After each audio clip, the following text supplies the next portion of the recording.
Hi, welcome to Ask Chef Gilles, part 38. So how to plate a perfectly medium duck breast. So for the plating, we'll start with the pear puree. So we just go a little bit off center.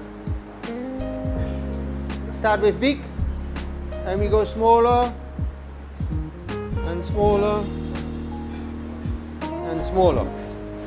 Then on the small side, we put one of our pear. The cranberries go in the center of the pear. We have some red cabbage. Red cabbage we just braise. So meaning we saute the cabbage with a bit onion and duck fat.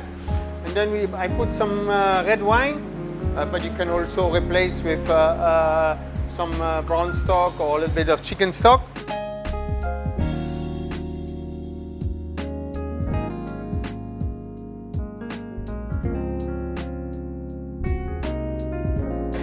So see, when you cut the duck, you have to make sure that it's perfectly medium, nice and juicy, the skin is crispy and melted, so the skin should be very thin and you should have a nice medium rare duck.